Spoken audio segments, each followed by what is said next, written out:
Halo semuanya, perkenalkan, nama saya Ariel Stefano, NIM 21531418. Pada kesempatan ini, saya akan menjelaskan apa itu algoritma FDA atau yang biasa disebut dengan Fully Distributed Approach. Apa itu FDA? Algoritma Fully Distributed Approach atau FDA adalah metode algoritma yang dirancang untuk menjalankan tugas secara terdistribusi di dalam sistem komputasi terdistribusi. Dalam FDA, setiap entitas atau node di dalam sistem memiliki otonomi penuh untuk mengambil keputusan dan berinteraksi dengan entitas lainnya, tanpa adanya otoritas pusat. Algoritma ini memiliki keuntungan fleksibilitas, ketangkasan, dan skalabilitas tinggi. Namun, tantangannya adalah mengatur komunikasi, koordinasi, dan pengelolaan konflik antara entitas terdistribusi.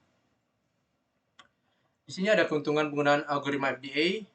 Penggunaan algoritma Fully Distributed Approach memiliki beberapa keunggulan, antara lain fleksibilitas. Algoritma FDA memungkinkan setiap entitas atau node dalam sistem untuk mengambil keputusan secara otonom, tanpa bergantung pada otoritas pusat. Hal ini memberikan fleksibilitas yang tinggi dalam menjalankan tugas dan merespon perubahan dalam sistem dengan cepat.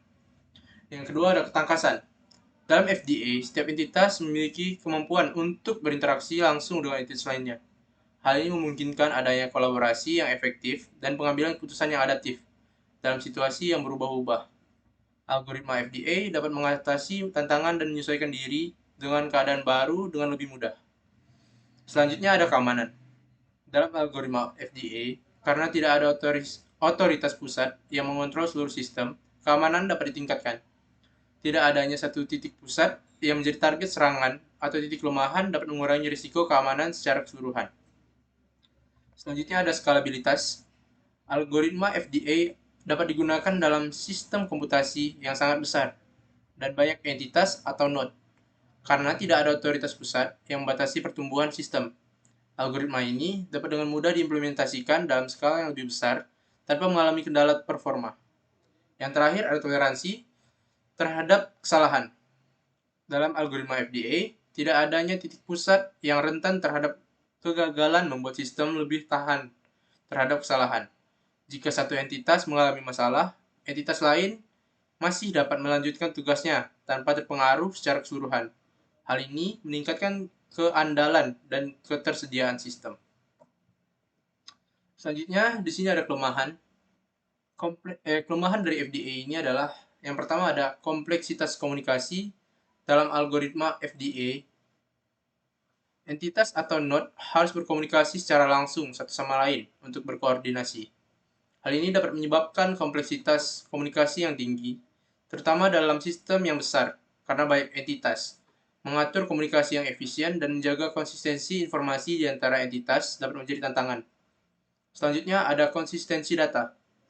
Dalam sistem terdistribusi, entitas mungkin memiliki pengetahuan lokal yang berbeda dan informasi yang tidak selalu konsisten. Mempertahankan konsistensi data di seluruh sistem dapat menjadi rumit dan membutuhkan algoritma konsensus yang kuat. Yang ketiga ada skalabilitas koordinasi. Meskipun FDA memiliki skalabilitas yang tinggi dalam hal jumlah entitas, skalabilitas koordinasi mungkin menjadi lebih rumit seiring bertambahnya jumlah entitas. Memastikan koordinasi yang efisien dan efektif di antara entitas dalam skala yang sangat besar dapat menjadi tantangan tersendiri. Yang terakhir ada konflik dan konsensus.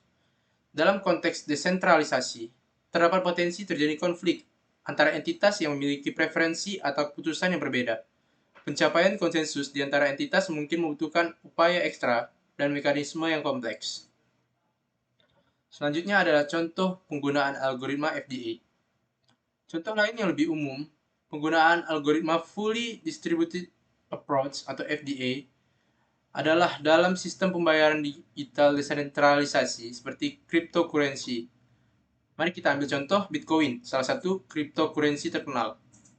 Dalam jaringan Bitcoin, tidak ada otoritas pusat yang mengendalikan transaksi atau kepemilikan Bitcoin. Alih-alih, algoritma FDA digunakan untuk memastikan bahwa transaksi dilakukan secara terdistribusi dan aman. Berikut adalah beberapa langkah dalam penggunaan algoritma FDA dalam jaringan Bitcoin. Yang pertama ada validasi transaksi. Setiap node dalam jaringan Bitcoin bertindak sebagai entitas otonom Ketika seorang pengguna ingin melakukan transaksi, transaksi tersebut akan dikirim ke seluruh node di jaringan. Setiap node akan memvalidasi transaksi tersebut untuk memastikan bahwa tidak ada upaya penipuan atau pengeluaran ganda. Yang kedua ada verifikasi blok.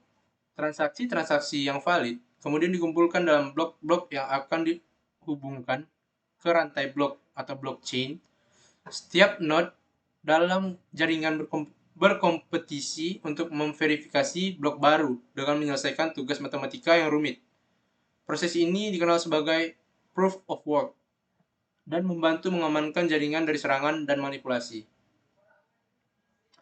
Yang ketiga ada konsensus. Setelah sebuah blok baru diverifikasi, node-node dalam jaringan perlu mencapai konsensus tentang rantai blok yang sah.